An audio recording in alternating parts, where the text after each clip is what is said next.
All right, we're now going to answer part C here.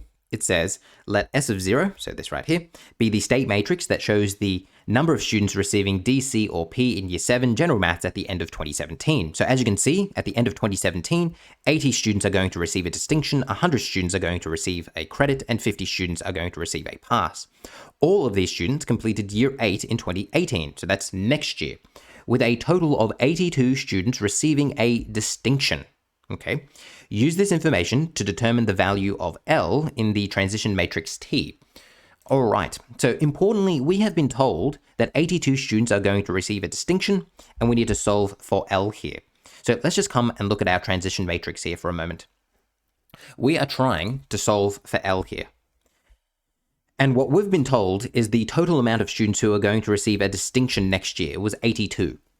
Now, what we're going to do is to say, well, to figure out L here, we're going to consider this row because we know that 65% of students who received a distinction this year are going to receive a distinction next year.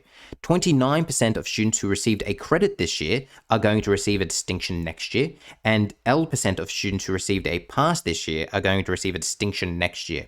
So we're going to take this 65 and this 29, and we're going to come here. Oh, if this is going to let me scroll, here we come.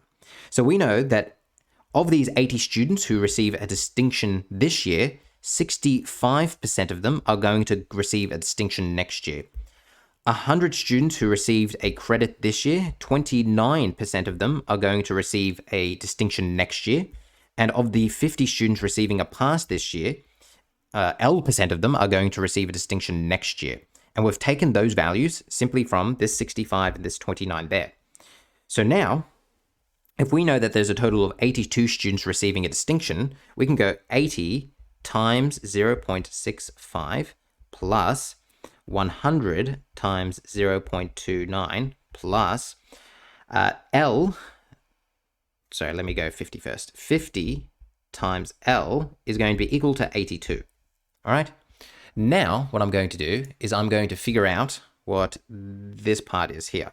So let's come to our CAS and let's go 80 times 65 plus 100 times 29. Whoa, 0.29. My goodness. My goodness gracious me. What am I doing? A dot there, please. It's going to be 81. All right, so everything I've highlighted there, that's going to be... Whoa, I'm trying to write with a highlighter. What am I doing?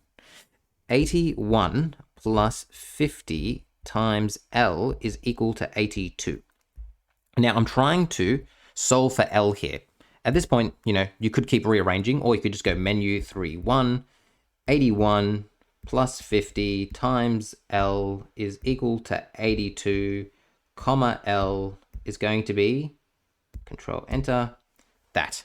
And that is going to be my answer. So L is going to be 0.02. That right there is going to be my answer. L is 0.02. So hopefully you can understand the working that I have done there. As you can see, the correct answer was 0.02. That's how we thought it through. Hopefully that made sense. I'll see you in the next question.